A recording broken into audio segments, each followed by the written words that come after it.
Atoms and molecules എന്ന് പറയുന്ന chapter ആണല്ലേ നമ്മൾ പഠിച്ചുകൊണ്ടിരുന്നത്. ആ ചാപ്റ്ററിനകത്ത് എന്തൊക്കെയാ നമ്മൾ ഡിസ്കസ് ചെയ്തത് ഇതുവരെ? നമ്മൾ എന്തൊക്കെ പഠിച്ചു? ഫസ്റ്റ് നമ്മള് ആറ്റം എങ്ങനെയാണ് ഉണ്ടായിട്ടുള്ളത്, ആറ്റം എന്ന് പറയുന്ന വേർഡ് എങ്ങനെയാ വന്നിട്ടുള്ളത് അല്ലെ, ഇൻഡിവിസിബിൾ എന്ന് പറയുന്ന മീനിങ് ആണ് അല്ലെ ആറ്റത്തിനുള്ളത്. ആൻഡ് അത് പ്രപ്പോസ് ചെയ്തത്, ആ കൺസെപ്റ്റ് കൊണ്ടുവന്ന ഡാൾട്ടനെ പറ്റി പഠിച്ചു, ഡാൾട്ടന്റെ അറ്റോമിക് തിയറി പഠിച്ചു. ആൻഡ് ഓൾസോ നമ്മൾ 2 ലോസ് ഓഫ് കെമിസ്ട്രി പഠിച്ചു അല്ലെ, കെമിസ്ട്രി 2 പ്രധാനപ്പെട്ട ലോസ് പഠിച്ചു അല്ലെ, ലോ ഓഫ് കൺസർവേഷൻ ഓഫ് മാസും ലോ ഓഫ് ഡെഫിനിറ്റ് പ്രൊപ്പോർഷനും പഠിച്ചു, ആറ്റം തിയറി പഠിച്ചു. നമ്മള് ഇമ്പോർട്ടന്റ് ആയിട്ട് അതിന്റെ സിമ്പിൾസ് പഠിച്ചു അല്ലെ, അതാണ് ഭയങ്കര ഇമ്പോർട്ടന്റ് ആയിട്ട് നമ്മള് സിമ്പിൾസ്. ഇനി നമ്മൾ കെമിസ്ട്രി മൊത്തം കളിക്കാൻ പോകുന്നത് ആ പഠിച്ചിരിക്കുന്ന സിമ്പിൾസിനെ വെച്ചിട്ടാണ് അല്ലെ. സോ നമ്മൾ സിമ്പിൾസ് പഠിച്ചു. ഇനി നമുക്ക് അറ്റോമിക് മാസ് പഠിക്കാം, ആറ്റത്തിന്റെ മാസ്. ഓക്കെ, നമ്മൾ ആറ്റത്തിന്റെ ലെങ്ത് പഠിച്ചു അല്ലെ, സൈസ് നമ്മൾ പഠിച്ചു. ഏതിലാ? നാനോമീറ്റർ എന്ന് പറയുന്ന അല്ലെ, നാനോമീറ്റർ.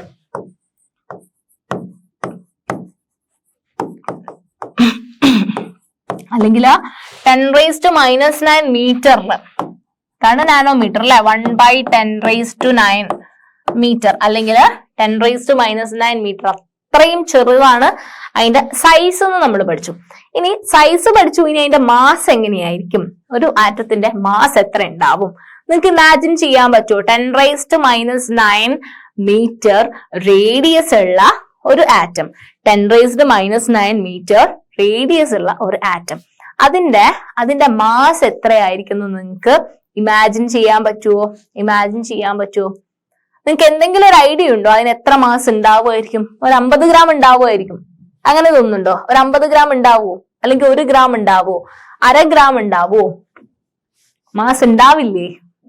മാസ് ഉണ്ടാവും അല്ലെ. മാസുള്ള, നിൽക്കാൻ സ്ഥലം ആവശ്യമുള്ള ആൾക്കാരെയാണ് നമ്മൾ മാറ്റർ എന്ന് വിളിച്ചത് അല്ലെ.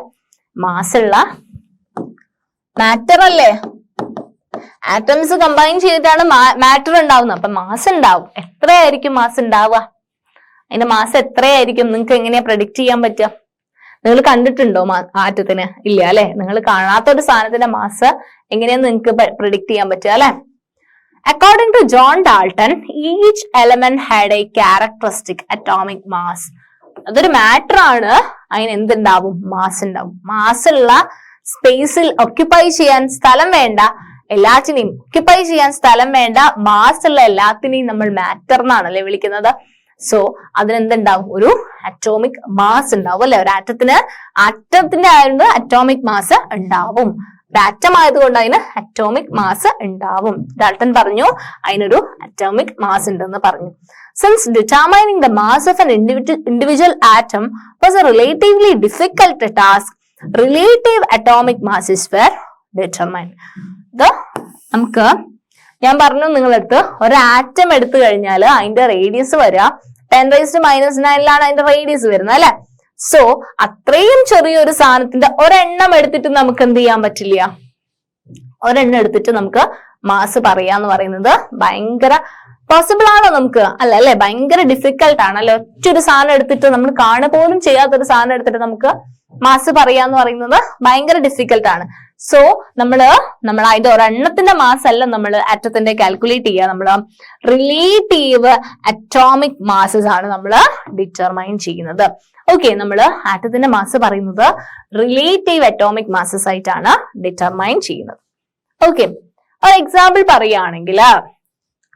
പറയുകയാണെങ്കിൽ കാർബൺ മോണോക്സൈഡ്, നേരത്തെ ഞാൻ പറഞ്ഞില്ലേ ഇത് കാർബൺ മോണോക്സൈഡ് ആണ്, നേരെ മറിച്ച് C ക്യാപിറ്റലും സ്മോൾ ലെറ്റർ O എഴുതി കഴിഞ്ഞാൽ അത് എന്താടാ? അത് കൊബാൾട്ട് അല്ലെ. കൊബാൾട്ട് ആണ്. പക്ഷേ ഞാനിപ്പോ പറയുന്നത് കാർബൺ മോണോക്സൈഡ് ആണ്. കാർബൺ മോണോക്സൈഡ് ഈ സിമ്പിൾ കാണുമ്പോൾ നിങ്ങൾക്ക് അറിയാം അല്ലെ, കാർബൺ മോണോക്സൈഡിന്റെ അത് ആരൊക്കെയാ ഉള്ളത്? കാർബണും ഉണ്ട്, മോണോ ഓക്സൈഡ് എന്ന് പറഞ്ഞു കഴിഞ്ഞാല് ഒരു ഓക്സിജൻ. മോണോ എന്ന് പറഞ്ഞാൽ എന്താ? ഒറ്റ ഒരു ഓക്സിജനും ഒരു കാർബണും ഉള്ളതിനെയാണ് നമ്മൾ കാർബൺ മോണോക്സൈഡ് എന്ന് പറയാ. ആൻഡ് കാർബൺ മോണോക്സൈഡ് ഉണ്ടാക്കിയിട്ടുള്ളത് കാർബണും ഓക്സിജനും ചേർന്നിട്ടാണ് കാർബൺ മോണോക്സൈഡ് ഉണ്ടാക്കിയിട്ടുള്ളത്. It was observed experimentally. അപ്പം ഈ കാർബൺ മോണോക്സൈഡ് ഉണ്ടാക്കുന്ന സാധനം ഒരു കാർബണും ഒരു ഓക്സിജനും ചേർന്നിട്ട് കാർബൺ മോണോക്സൈഡ് ഉണ്ടാക്കുന്നുണ്ട്. അപ്പൊ അത് എക്സ്പെരിമെന്റലി ഒരു സാധനം പ്രൂവ് ചെയ്തിട്ടുണ്ട്. എക്സ്പെരിമെന്റലി അവരൊരു കാര്യം പ്രൂവ് ചെയ്തിട്ടുണ്ട്. അതായത് അവർ ചെയ്ത എക്സ്പെരിമെന്റിന്റെ ബേസിസിൽ സയന്റിസ്റ്റിന് മനസ്സിലായി. എന്താ മനസ്സിലായത്? 3 ഗ്രാം കാർബൺ എടുത്തു കഴിഞ്ഞാല് കാർബണും ഓക്സിജനും ചേർന്നിട്ടാണ് എന്തുണ്ടാവുന്നത്? കാർബൺ മോണോക്സൈഡ് ഉണ്ടാവുന്നത് അല്ലെ. അപ്പൊ 3 ഗ്രാം കാർബൺ എടുത്തു കഴിഞ്ഞാല് 3 gram of carbon combines with 4 gram of oxygen. 4 gram of ഓക്സിജനും കൂടെ ചേർന്നിട്ട് 4 gram of ഓക്സിജനും കൂടെ ചേർന്നിട്ടാണ് എന്ത് form ചെയ്യുന്നതടാ? Carbon monoxide.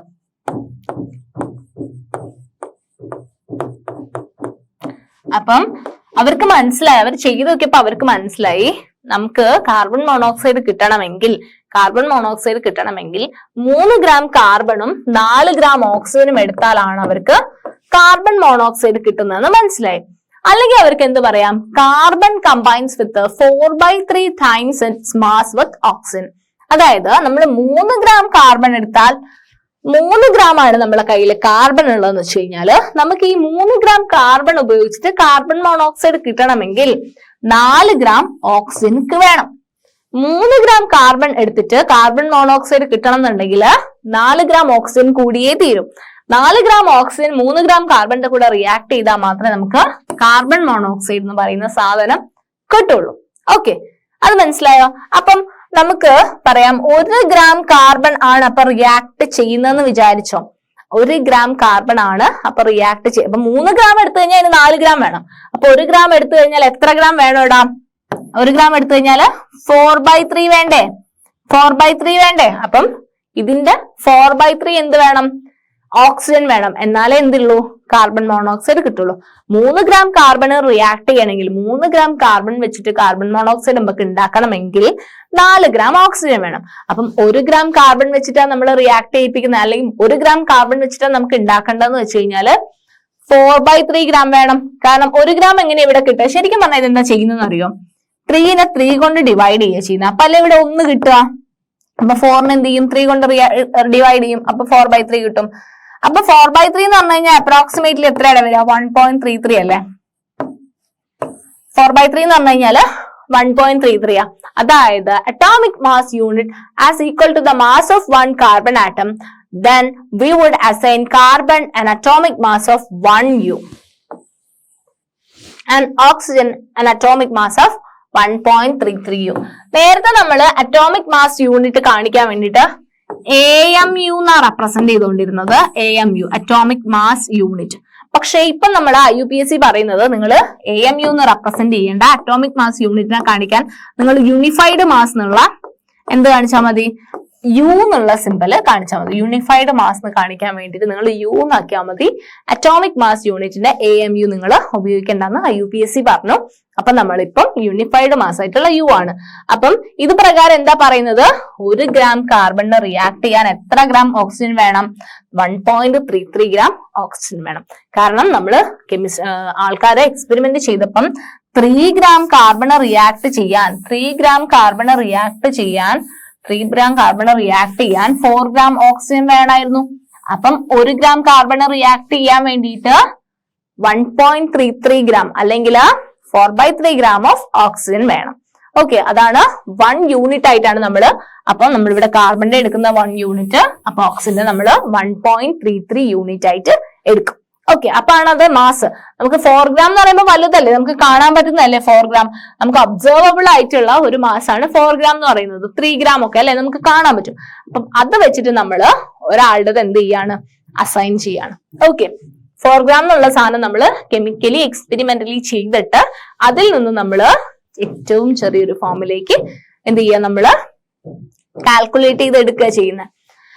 1961 for a universally accepted atomic mass unit, carbon-12 isotope was chosen. അപ്പൊ നമ്മളത് സ്റ്റാൻഡർഡൈസ് ചെയ്യാൻ വേണ്ടിയിട്ട് നമ്മൾ carbon-12 എന്ന് പറയുന്ന ഒരു ആറ്റം ആണ് എടുക്കുന്നത്. carbon-12, കാർബണിന്റെ കുറെ ഐസോട്ടോപ്പ് ഉണ്ട്, അതിൽ carbon-12 ആണ് നമ്മൾ എടുക്കുന്നത്. One atomic mass unit is a mass unit equal to exactly 1/12 the mass of one carbon atom. അപ്പം C12 അതായത് carbon-12ന്റെ 1/12 the mass of carbon-12 ആറ്റത്തിന്റെ ആണ് നമ്മൾ 1 atomic mass unit ആയിട്ട് എടുക്കുന്നത്.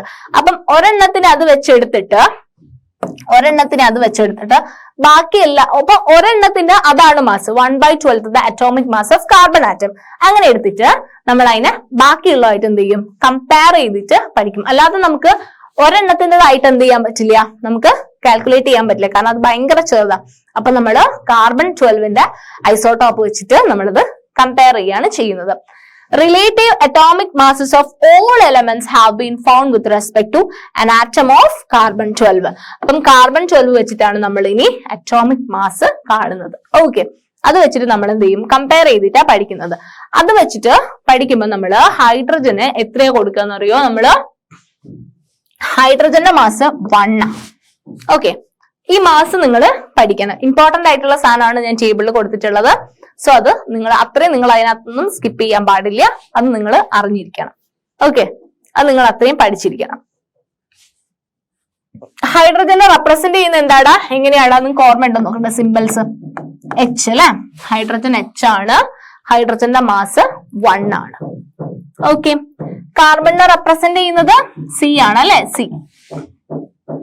കാർബണിന്റെ മാസ് 12 ആണ് അല്ലെ, 12 ആണ് കാർബണിന്റെ മാസ്, കാർബൺ 12. നൈട്രജൻ ഫസ്റ്റ് നമുക്ക് റെപ്രസെന്റേഷൻ ഓർമ്മയുണ്ടോ നോക്കാം അല്ലെ. നൈട്രജൻ എന്താ, N. ഓക്സിജൻ സിമ്പൽ എന്താ, O. സോഡിയം S ആണോ, അല്ല, Na. Magnesium Mg. Sulphur S ആയിരുന്നു അല്ലെ. ക്ലോറിനോ Cl അല്ലെ. Calcium Ca. ഫസ്റ്റത്തെ സിയും പിന്നെ അടുത്ത് വരുന്ന നെക്സ്റ്റ് ലെറ്ററിന്റെ എയും കൂടെ ചേർത്തിട്ട് കാൽഷ്യം Ca അല്ലെ. സോ ഹൈഡ്രജന്റെ മാസ് വരുന്നത് നമ്മള് 1 ആണ്. 1 ആണ് ഹൈഡ്രജന്റെ മാസ് നമ്മൾ എടുക്കുന്നത്. ബാക്കിയെല്ലാം നമ്മൾ എന്ത് ചെയ്യുക, കമ്പയർ ചെയ്തിട്ടാണ് എടുക്കുന്നത്. കാർബണിന്റെ മാസ് വരുന്നത് 12, നൈട്രജന്റെ മാസ് വരുന്നത് 14, ഓക്സിജന്റെ മാസ് വരുന്നത് 16. അപ്പം 12 ആയി, 14 ആയി, 16 ആയി അല്ലെ. കാർബണ്, നൈട്രജന്, ഓക്സിജൻ അല്ലെ. 12, 14, 16. സോഡിയത്തിൻ്റെത് 23 കേട്ടോ. സോഡിയവും മഗ്നീഷ്യവും 23ഉം 24ഉം 23ഉം 24ഉം സോഡിയവും മഗ്നീഷ്യവും. അപ്പം ഓക്സിജൻ 16, സോഡിയം 23, മഗ്നീഷ്യം 24. സൾഫർ 32. അപ്പൊ സോഡിയവും സൾഫറും തിരിച്ചു മറിച്ചിട്ടതാ, സോഡിയവും സൾഫറും അല്ലെ. 23 ഒന്ന് 32. അപ്പൊ സോഡിയവും സൾഫറും എന്താണ്, 32ഉം 23ഉം അല്ലെ. അപ്പം അതിന്റെ മാസ് നിങ്ങൾ പഠിക്കാൻ വേണ്ടിയിട്ടാണ് ഇത്രയും സാധനങ്ങൾ നിങ്ങൾക്ക് എല്ലാവർക്കും അറിഞ്ഞിരിക്കേണ്ടതാണ്. ഇത് ബേസിക് ആണ് കേട്ടോ. ഇത്രയും നിങ്ങൾ ബേസിക് ആയിട്ട് അറിയേണ്ട കാര്യമാണല്ലോ ഞാൻ ടേബിളിൽ കൊടുത്തത്. ക്ലോറിൻ്റെത് 35.5 ആണ്. ക്ലോറിൻ്റെത് ഒരു പോയിന്റ് വരുന്നത്, നിങ്ങൾ ക്ലോറിന്റെ മാത്രമേ നിങ്ങൾക്ക് ഒരു പോയിന്റ് വരുന്നത് ഓർക്കാനുള്ളൂ, ബാക്കിയൊക്കെ എന്താ ഹോൾ നമ്പേഴ്സ് ആണ്. ആൻഡ് കാൽഷ്യത്തിൻ്റെത് 40, കാൽഷ്യം 40. ഇതാണ് നിങ്ങൾക്ക് പഠിക്കാനുള്ളതിൽ ഇപ്പം നിലവിൽ നിങ്ങൾക്ക് ഏറ്റവും കൂടുതൽ മാസ് പറയുന്നത് കാൽഷ്യം ആണ് 40. മറ്റേത് chlorine 35.5. Hydrogen 1, carbon 12, nitrogen 14, oxygen 16, sodium 23, magnesium 24, sulphur 32, chlorine 35.5, calcium 40. ഇത്രയുമാണ് നമ്മള് മാസ്, റിലേറ്റീവ് മാസ് ആണ്. ഓക്കെ, റിലേറ്റീവ് ചെയ്തിട്ടുള്ള മാസ് ആണ്. How do atoms exist? എങ്ങനെയാണ് ആറ്റംസ് എക്സിസ്റ്റ് ചെയ്യുന്നത്? ഒരൊറ്റ ആറ്റം ആയിട്ടാണ് ആറ്റം നിൽക്കുന്നത്. നമ്മൾ ഉണ്ടാക്കിയിരിക്കുന്ന മാറ്റർ, ഞാൻ പറഞ്ഞു കുറെ ആറ്റംസ് ക്ലബ് ചെയ്തിട്ടാണ് അല്ലെ മാറ്റർ ഉണ്ടാക്കിയിരിക്കുന്നത്. മാറ്ററിനെ നമ്മൾ ഡിവൈഡ് ചെയ്ത് പോകുമ്പം ലാസ്റ്റ് കിട്ടുന്ന ഇൻഡിവിസിബിൾ ആയിട്ടുള്ള ഒരു പോർഷൻ ഉണ്ട് അല്ലെ. ഇൻഡിവിസിബിൾ ആയിട്ടുള്ള ആ പോർഷനല്ലേ നമ്മൾ ആറ്റം എന്ന് വിളിച്ചത്. സോ ഈ atoms of most elements are not able to exist independently. അപ്പം കുറെ ആറ്റംസ് ഉണ്ട് അല്ലെ. ചില ആറ്റംസ് ഒറ്റയ്ക്കായിട്ട് നിൽക്കും. ഓക്കെ, ചില ആൾക്കാര് ഒറ്റയ്ക്കായിട്ട് നിൽക്കും. ഞാൻ ഒറ്റയ്ക്ക് മതി, ഞാൻ ഒറ്റയ്ക്ക് നിന്നോളാം എന്ന് പറയുന്ന ആൾക്കാരുണ്ട്. അവര് ചില ആൾക്കാർ എന്ത് ചെയ്യും, ഒറ്റയ്ക്കായിട്ട് നിൽക്കും. ചില ആൾക്കാർ എന്ത് ചെയ്യും, atoms form molecules and ions. Atoms മോളിക്യൂൾസും അയോൺസും ഫോം ചെയ്യും. അയോൺ എന്ന് പറഞ്ഞു കഴിഞ്ഞാൽ എന്താന്ന് നമുക്ക് ഈ ചാപ്റ്റർ തന്നെ പഠിക്കാനുണ്ട്. ചാർജ് ഉള്ള ആൾക്കാരാണ് അയോൺ എന്ന് പറയുന്നത്. ഓക്കെ, ആറ്റംസ് ചേർന്നിട്ട് മോളിക്യൂൾസ് ഉണ്ടാവും. ചില ആറ്റംസ് ചേർന്നിട്ട് മോളിക്യൂൾസ് ഉണ്ടാവും, ചില ആറ്റംസ് ചേർന്നിട്ട് അയോൺസും ഉണ്ടാവും. അയോൺസ് എന്ന് പറഞ്ഞു കഴിഞ്ഞാല് ചാർജ് ഉള്ള ആൾക്കാർ. ചാർജസ് ഏതൊക്കെയാ? പോസിറ്റീവ് ചാർജും നെഗറ്റീവ് ചാർജും. അപ്പം ചിലപ്പം Cl നെഗറ്റീവ് ചാർജ് ഉണ്ടാവും, ചാർജ് ഉള്ള ആൾക്കാർ. ഓക്കെ, അത് ക്ലോറിൻ അയോൺ ആണ്. ഹൈഡ്രജൻ H+ എന്ന് കാണിക്കും, അത് ഹൈഡ്രജൻ അയോൺ ആണ്. ഓക്കെ, OH എന്ന് പറയുന്ന ഒരു സാധനമുണ്ട്, അത് എന്താ? Hydroxide ion. അപ്പം ആറ്റംസ് അയോൺസ് ആയിട്ട് എക്സിസ്റ്റ് ചെയ്യും, ചിലപ്പം മോളിക്യൂൾസ് ആയിട്ടും എന്ത് ചെയ്യും? എക്സിസ്റ്റ് ചെയ്യാറുണ്ട്. ഈ മോളിക്യൂൾസ് അല്ലെങ്കിൽ ions aggregate in large numbers to form the matter. ഞാൻ പറഞ്ഞു, നമ്മള് മാറ്ററിന് ഡിവൈഡ് ചെയ്ത് പോയി കഴിഞ്ഞാൽ നമുക്ക് ആറ്റംസ് കിട്ടും. അപ്പം ഈ ആറ്റംസ് മോളിക്യൂൾസ് ആയിട്ടോ അയോൺസ് ഒക്കെ ആയിട്ട് കമ്പൈൻ ചെയ്തിട്ട് നമുക്ക് എന്ത് കിട്ടും? മാറ്റർ കിട്ടും. സിമ്പിൾ അല്ലേ? തിരിച്ചും മറിച്ചും ആലോചിച്ചാൽ മതി അല്ലെ? അപ്പം ഈ ആറ്റംസ് മോളിക്യൂൾസ് അല്ലെങ്കിൽ അയോൺസ് ലാർജ് നമ്പേഴ്സിൽ അഗ്രിഗേറ്റ് ചെയ്തിട്ട് മാറ്റർ ഉണ്ടാക്കും. അതാണ് നമുക്ക് കാണാൻ പറ്റുന്നത് അല്ലെ? ഒരു ആറ്റത്തിനെ നമുക്ക് കാണാനും തൊട്ടുവെക്കാനൊന്നും അങ്ങനെ പറ്റില്ല അല്ലേ? കാരണം എന്താ? 10⁻⁹ മീറ്റർ സൈസ് ആണ് അല്ലെ? മൈന്യൂട്ട് ആയിട്ടുള്ള 10⁻⁹ മീറ്റർ എന്ന് പറയുന്ന വളരെ ചെറിയ സാധനമാണ് അല്ലെ ആറ്റം. അപ്പൊ നമ്മള് ആറ്റംസ് ക്ലബ് ചെയ്തിട്ട് അല്ലെങ്കിൽ അയോൺസ് ക്ലബ് ചെയ്തിട്ട് അല്ലെങ്കിൽ മോളിക്യൂൾസ് ക്ലബ് ചെയ്തിട്ടുള്ള സാധനമാണ് നമുക്ക് കാണാനും തൊടാനൊക്കെ പറ്റുന്ന വലിയ സാധനം അല്ലെ? ഓക്കെ, അതിന്റെ ചെറിയ സാധനത്തിന് നമുക്ക് കാണാൻ പറ്റില്ല അല്ലെ?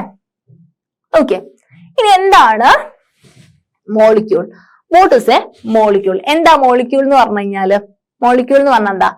A molecule is in general a group of 2 or more atoms that are chemically bonded together, that is tightly held together by attractive forces. Okay, അതായത് ആറ്റംസ് ഒന്നിൽ കൂടുതൽ ആറ്റം എന്ന് പറഞ്ഞാൽ രണ്ടോ അതിലധികമോ ആറ്റം കമ്പൈൻ ചെയ്തിട്ടാണ് എന്തുണ്ടാവുക? മോളിക്യൂൾ ഉണ്ടാവുക. ഫോർ എക്സാമ്പിൾ ഞാൻ പറയാം, വാട്ടർ H2O. എത്ര ആറ്റം ഉണ്ടടാ ഇതിനകത്ത്? എത്ര ആറ്റം ഉണ്ട്? നിങ്ങൾ കാണുന്നത് എത്ര ആറ്റം ഉണ്ട്? 2 ഹൈഡ്രജൻ ആറ്റവും 1 ഓക്സിജൻ ആറ്റവും ഉണ്ട് അല്ലെ? അതാണ് എന്ത്? H2O. അപ്പൊ 2ൽ കൂടുതൽ ആറ്റംസ് കമ്പൈൻ ചെയ്തിട്ട് എന്താ ഉണ്ടായിട്ടുള്ളത് ഇവിടെ? 2ൽ കൂടുതൽ ആറ്റം കമ്പൈൻ ചെയ്തിട്ട് ഇവിടെ വാട്ടറിന് എന്താ ഉണ്ടായിട്ടുള്ള? Water molecule. അപ്പം 2 ഹൈഡ്രജനും 1 ഓക്സിജനും ചേർന്നിട്ട് വാട്ടറിന്റെ മോളിക്യൂൾ ഇവിടെ ഫോം ചെയ്തു അല്ലെ? സോ 2ഓ അതിൽ കൂടുതലോ ആറ്റംസ് കമ്പൈൻ ചെയ്തിട്ട് എന്തുണ്ടാവും? ഇവിടെ മോളിക്യൂൾസ് ഫോം ചെയ്യും. ഓക്കെ, 2ഓ അതിലധികമോ ആറ്റംസ് കമ്പൈൻ ചെയ്തിട്ട് മോളിക്യൂൾസ് ഫോം ചെയ്യും. So a molecule is in general a group of 2 or more atoms that are chemically bonded together, that are tightly held together by attractive forces. ഇവർ തമ്മിൽ ഭയങ്കര attractive force ആയിരിക്കും കേട്ടോ. ഇതിനകത്തുള്ള 3 atoms ആണ്, അവര് ഭയങ്കരമായിട്ട് attract ചെയ്തിട്ടായിരിക്കും നിൽക്കുന്നുണ്ടാവുക. Okay, a molecule can be defined as the smallest particle. Molecule ഭയങ്കര ചെറുതാ. Smallest particle of an element or a compound that is capable of an independent existence and shows all the properties of that substance. നമ്മൾ ഒരു സാധനം എടുത്തു കഴിഞ്ഞാൽ, like for example again water.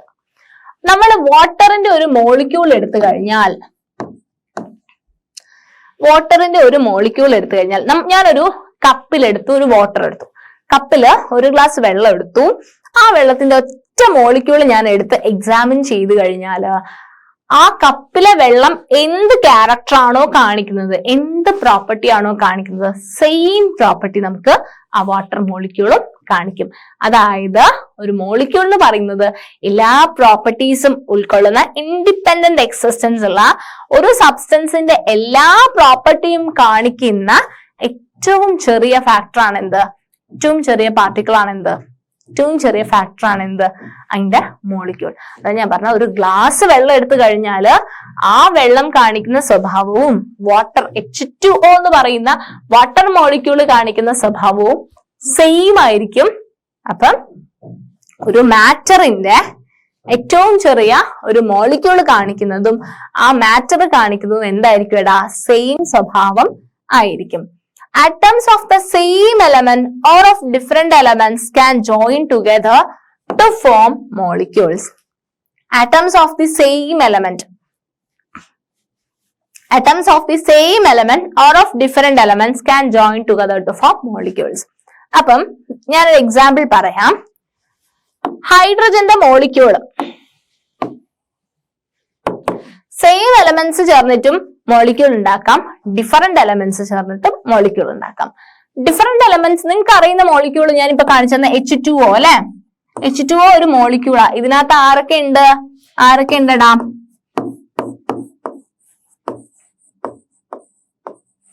Hydrogen ഉണ്ട്, oxygen ഉണ്ട് അല്ലെ? ഹൈഡ്രജനും ഉണ്ട്, ഓക്സിജനും ഉണ്ട്. അപ്പം ഡിഫറെന്റ് എലമെന്റ്സിന്റെ ആറ്റംസ് ചേർന്നിട്ടുള്ള മോളിക്യൂൾ അല്ലേ H2O എന്ന് പറയുന്നത്, അല്ലേ? ഇനി അമോണിയ NH3 ആരൊക്കെ ഉണ്ട്? N എന്ന് പറഞ്ഞ ആരാ? നൈട്രജൻ അല്ലെ? പിന്നെ ആരാള്ള? ഹൈഡ്രോജൻ ഉണ്ട് അല്ലെ? H3 ഉണ്ട് അല്ലെ? 3 ഹൈഡ്രജൻ ആറ്റം ഉണ്ട്. അപ്പം NH3 അല്ലെങ്കിൽ അമോണിയന്റെ അകത്ത് നൈട്രജൻ ഉണ്ട്, ഹൈഡ്രജനും ഉണ്ട്. അപ്പം ഡിഫറെന്റ് ആയിട്ടുള്ള ഡിഫറെന്റ് എലമെന്റ്സിന്റെ കോമ്പിനേഷൻ ആണ് എന്ത്? ഈ മോളിക്യൂൾസ് അല്ലെ? അതിന്റെ എക്സാമ്പിൾസ് ആ.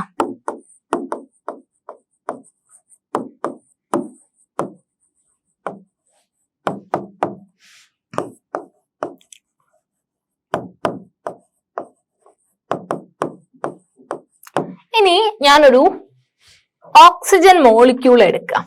ഓക്സിജൻ ആറ്റം അല്ല, ഓക്സിജൻ മോളിക്യൂൾ.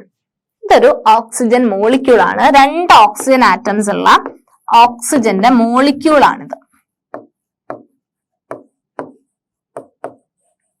ഞാനൊരു ഹൈഡ്രജൻ മോളിക്യൂൾ എടുക്കുകയാണ്, ദാറ്റ് ഈസ് H2 എടുക്കുകയാണ്, ദാറ്റ് ഈസ് ഹൈഡ്രജൻ മോളിക്യൂൾ ആണ്.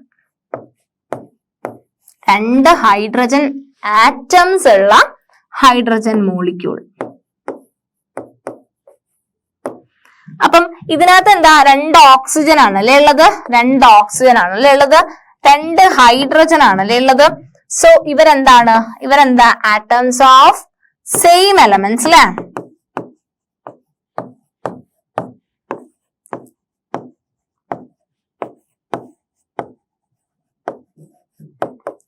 സോ ഒരു മോളിക്യൂൾസിന്റെ അകത്ത് ചിലപ്പം ഡിഫറെന്റ് ആയിട്ടുള്ള എലമെന്റ്സും കാണാം, ചിലപ്പം സെയിം എലമെന്റ്സിന്റെ ആറ്റംസും കമ്പൈൻ ചെയ്തിട്ട് മോളിക്യൂൾസ് ഉണ്ടാവാം. അപ്പൊ സെയിം എലമെന്റ്സ് വെച്ചിട്ടും കമ്പൈൻ ചെയ്ത് മോളിക്യൂൾസ് ഉണ്ടാവാം, ഡിഫറെന്റ് എലമെന്റ്സ് ചേർന്നിട്ടും മോളിക്യൂൾസ് ഉണ്ടാവാൻ പറ്റും. Atoms of the same element or of different elements can join together to form molecules. Okay, ഇനി മോളിക്യൂൾസ് ഓഫ് എലമെന്റ്സ്. ഞാനിപ്പോ പറഞ്ഞു മോളിക്യൂൾസ് എങ്ങനെയൊക്കെയാ ഫോം ചെയ്യുന്നത്. സെയിം എലമെന്റ്സിന്റെ ആറ്റംസ് ചേർന്നിട്ട് മോളിക്യൂൾ ഉണ്ടാവും, ഡിഫറെന്റ് എലമെന്റ്സിന്റെ ആറ്റംസ് ചേർന്നിട്ട് മോളിക്യൂൾസ് ഉണ്ടാവും.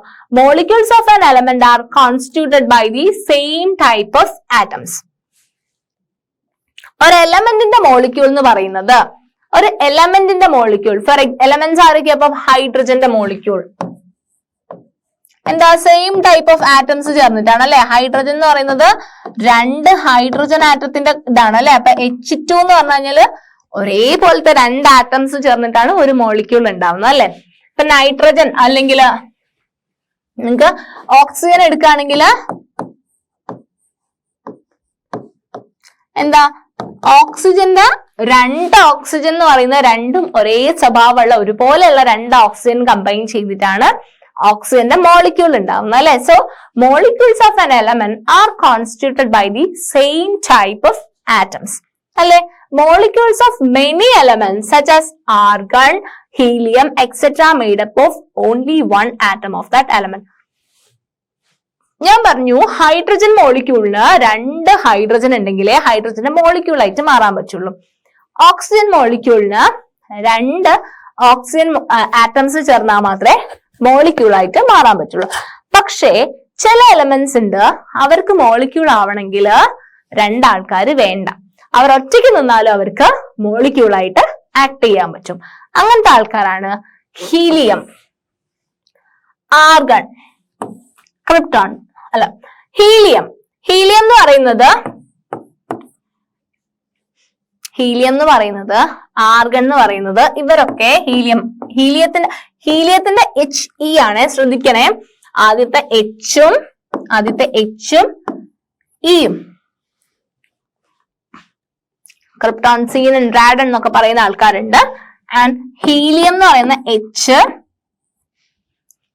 HE, second letter HE. ഇവർക്ക് എന്താ, ഒറ്റയ്ക്ക് നിന്നാൽ എന്താണ്, ഇവര് മോളിക്യൂൾ ആയിട്ട് മാറും. അതായത് molecules of many elements argon, helium, H capital small letter E, ആദ്യത്തെ 2 ലെറ്റർ അല്ലെ. ഒറ്റ ലെറ്റർ ആണെങ്കിൽ ഹീലിയത്തിന് കൊടുക്കാൻ പറ്റുമോ H മാത്രം? ഇല്ല അല്ലെ. കാരണം എന്താ, H മാത്രം കൊടുത്തു കഴിഞ്ഞാൽ അത് ഹൈഡ്രജൻ ആണ് അല്ലെ. Okay. Helium, etc. are made up of only one atom of that element, but this is not the case with the most of the non-metals. ഇപ്പൊ ഇത് മോണോ അറ്റോമിക് ആണ്. ഒറ്റ ആറ്റം ഉള്ളതിനെ നമ്മള് മോണോ അറ്റോമിക് എന്നാ പറയാം.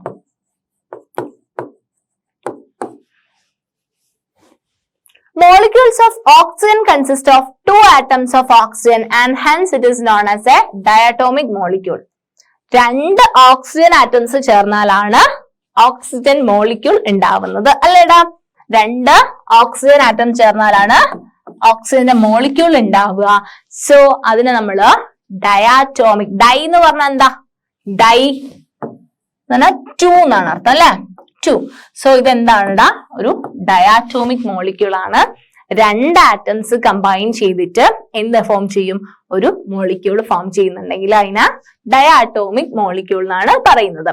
If 3 atoms of oxygen unite into a molecule instead of the usual 2, we get ozone.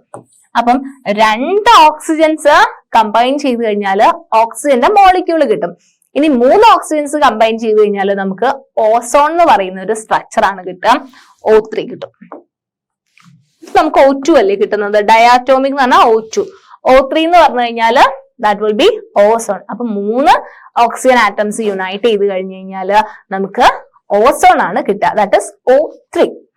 Number of atoms constituting a molecule is known as its atomicity.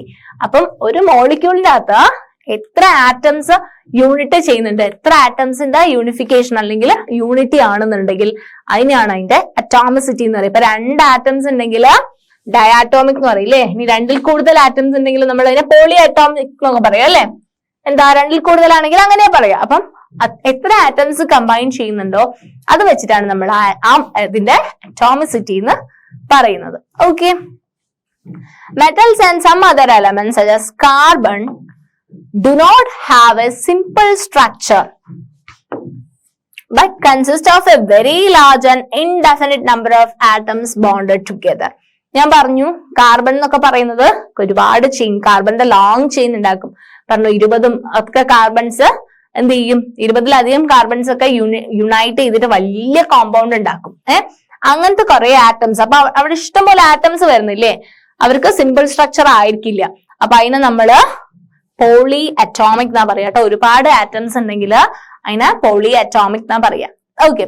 അപ്പം argon ഒക്കെ mono atomic ആണ്. AR എന്ന് പറയുന്ന ഒറ്റ atom തന്നെ അത് molecule ആയിട്ടും act ചെയ്യും അല്ലെ. ഞാൻ പറഞ്ഞില്ലേ ഹീലിയം, ആർഗൺ ഒക്കെ, അത് that is mono atomic. Helium mono atomic ആണ്. ഓക്സിജൻ ഡയാറ്റോമിക് ആണ്. ഡൈ എന്ന് പറഞ്ഞാൽ 2 എന്നല്ലേ അർത്ഥം. സോ 2 ഓക്സിജൻ ആണ് ഡയാറ്റോമിക്, ദാറ്റ് ഇസ് O2 അല്ലെ. ഹൈഡ്രജൻ H2 അല്ലെ.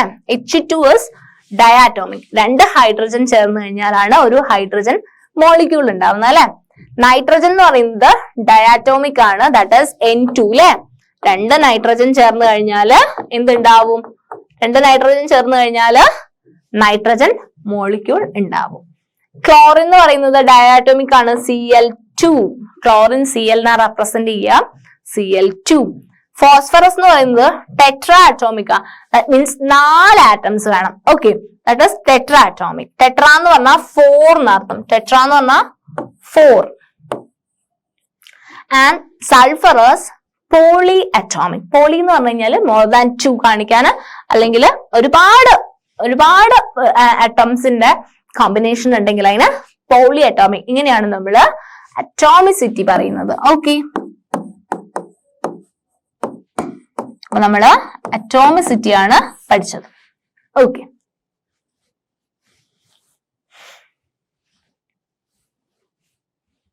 സോ ഇനി നമ്മള് മോളിക്യൂൾസ് ഓഫ് കോമ്പൗണ്ട്സ് നമ്മൾ പഠിച്ച സെയിം കാര്യം തന്നെയാണ്, ഒന്നും കൂടെ റിപ്പീറ്റ് ചെയ്യുന്നെന്ന് മാത്രമേ ഉള്ളൂ കേട്ടോ.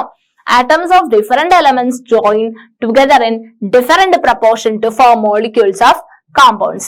കോമ്പൗണ്ട്സിന്റെ മോളിക്യൂൾസ് ഫോം ചെയ്യാൻ വേണ്ടിയിട്ട് ഡിഫറെന്റ് കോമ്പിനേഷനിൽ ഡിഫറെന്റ് പ്രപ്പോർഷനിൽ എന്ത് ചെയ്യും, കമ്പൈൻ ചെയ്യും. ഞാൻ പറഞ്ഞു വാട്ടർ എന്ന് പറയുന്നത് H2O ആണ്. വാട്ടറിനകത്ത് നിങ്ങൾക്ക് കാണുമ്പോൾ തന്നെ അറിയാം അല്ലെ, H2O എന്ന് ഞാൻ റെപ്രസെന്റ് ചെയ്തപ്പോൾ നിങ്ങൾക്ക് അറിയാൻ പറ്റും അല്ലെ. വാട്ടറിന്റെ താരമുള്ളത് 2 ഹൈഡ്രജനും 1 ഓക്സിജനും ഉണ്ട് അല്ലെ. അത് 2 ഹൈഡ്രജന്റെ മാസ് എത്രയാ വരുന്നത്? 2 ഹൈഡ്രജൻ എന്ന് പറയുമ്പോൾ 2 വരും അല്ലെ. 1 ഹൈഡ്രജൻ 1 2 ആവുമ്പോ 2 വരും. പിന്നെയോ ഓക്സിജൻ അത് 16 ആണ് അല്ലെ. അപ്പൊ ഇതിന് ഷോർട്ട് ചെയ്യുമ്പം അല്ലെങ്കിൽ ഇതിന് എന്ത് ചെയ്യുമ്പം ഏറ്റവും സ്മോളസ്റ്റിലേക്ക് മാറ്റുമ്പം ഇവിടെയും 2/2 വരുമ്പം ദാറ്റ് ഈസ് 1:8 അല്ലെ. ഇതിന്റെ പ്രപ്പോർഷൻ എങ്ങനെയാ വരുന്നത്? 1:8. Next ammonia, that is NH3 അല്ലെ. എന്താ ഉള്ളത്? നൈട്രജൻ ഉണ്ട്. നൈട്രജൻ നിങ്ങൾ കാണുന്നില്ലേ? നൈട്രജൻ ഉണ്ട്, ഹൈഡ്രജൻ ഉണ്ട്. ഹൈഡ്രജന്റെ 3 ആണ് അല്ലെ, NH3 ആണ് അല്ലെ. അപ്പം നൈട്രജന്റെ മാസ് പഠിച്ചിട്ടുണ്ട്. മാസ് 14 ആണ്. 3 ഹൈഡ്രജനും ഉണ്ട്. That is 14:3. അങ്ങനെ അതിന്റെ മാസിന്റെ റേഷ്യോ വരാം. നെക്സ്റ്റ് കാർബൺ ഡൈ ഓക്സൈഡ് അല്ലെങ്കിൽ കാർബൺ 2 ഓക്സിജനും കാർബണും ഡൈ എന്ന് പറഞ്ഞാൽ എന്താ? ഡൈ എന്ന് പറഞ്ഞാൽ 2. സോ കാർബൺ ഡൈ ഓക്സൈഡ് എന്ന് പറഞ്ഞാൽ CO2. അപ്പൊ അതിനകത്ത് ഒരു കാർബണും ഉണ്ട്, 2 ഓക്സിജൻ ഉണ്ട് അല്ലെ. അപ്പൊ ഒരു കാർബണിന്റെ മാസ് എത്രയാ നമ്മൾ പഠിച്ചത്? കാർബണിന്റെ മാസ് നിങ്ങളുടെ അടുത്ത് നോക്കിയേ, 12 ആണല്ലേ പഠിച്ചത്. ഓക്സിജന്റെ മാസോ 16 അല്ലേ പഠിച്ചത്. ഓക്സിജൻ 16 അല്ലേ പഠിച്ചത്. സോ 2 ഓക്സിജൻ ഉണ്ട് അല്ലെ. Dioxide, carbon dioxide. അപ്പം 16 32 അല്ലേ വരിക. അപ്പൊ 12:32 വലിയ നമ്പർ ആണ്. നമ്മൾ വലിയ നമ്പറിലല്ല എക്സ്പ്രസ് ചെയ്യുന്ന, ചെറുതാക്കും അല്ലെ. നമ്മൾ ചെറുതാക്കി എക്സ്പ്രസ് ചെയ്യും. അപ്പൊ എത്രയും നമുക്ക് എത്ര കിട്ടും? 3:8 എന്ന് കിട്ടും. എന്ത് വെച്ചിട്ട് നമ്മൾ ഡിവൈഡ് ചെയ്യുന്നത്? 2 സ്ഥലത്ത് 4 വെച്ചിട്ടൊന്ന് ഡിവൈഡ് ചെയ്തേ. 12/4 എന്ന് പറഞ്ഞാല് 3, 32/4 എന്ന് പറഞ്ഞാൽ 4 8 32 അല്ലെ. That is 3:8. അപ്പൊ കാർബൺ ഡൈ ഓക്സൈഡ് എത്രയാ വരുന്നത്? അതിന്റെ പ്രപ്പോർഷൻ 3:8. വാട്ടറില് ഹൈഡ്രജന്റെ ഓക്സിജന്റെ പ്രപ്പോർഷൻ വരുന്നത് 1:8. അമോണിയയില് നൈട്രജന്റെയും ഹൈഡ്രജന്റെയും പ്രപ്പോർഷൻ വരുന്നത് ദാറ്റ് ഈസ് 14:3 എന്നാണ് വരുന്നത്. ഓക്കെ, സോ എന്തൊക്കെയാ നമ്മൾ പഠിച്ചേ? ഫസ്റ്റ് ചാപ്റ്ററിൽ എന്താ പഠിച്ചത്? ഫസ്റ്റ് ചാപ്റ്റർ നമ്മള് ഇമ്പോർട്ടന്റ് ആയിട്ടുള്ള 2 കെമിക്കൽ ലോസ് പഠിച്ചു. ലോ ഓഫ് കൺസർവേഷൻ ഓഫ് മാസും ലോ ഓഫ് ഡെഫിനിറ്റ് പ്രപ്പോർഷനും പഠിച്ചു. നമ്മൾ അറ്റോമിക് തിയറി പഠിച്ചു, ഡാൽട്ടന്റെ അറ്റോമിക് തിയറി പഠിച്ചു, സിംബൽസിനെ റെപ്രസെന്റ് ചെയ്യാൻ പഠിച്ചു, ആറ്റത്തിന്റെ സൈസ് പഠിച്ചു, ആറ്റത്തിന്റെ മാസ് പഠിച്ചു, എങ്ങനെയാ കാൽക്കുലേറ്റ് ചെയ്യുന്നതെന്ന് പഠിച്ചു. പിന്നെ എന്താ നമ്മൾ പഠിച്ചത്? ഇതിന്റെ പ്രപ്പോർഷൻ എങ്ങനെയാണ് വരുന്നത്? അറ്റോമിസിറ്റി പഠിച്ചു അല്ലെ. അറ്റോമിസിറ്റി പഠിച്ചു. പിന്നെന്താ പഠിച്ചത്? മാസ് പഠിച്ചു, എങ്ങനെയാ ആറ്റംസ് കമ്പൈൻ ചെയ്ത് മോളിക്യൂൾസ് ഫോം ചെയ്യുന്നതെന്ന് പഠിച്ചു, അറ്റോമിസിറ്റി പഠിച്ചു.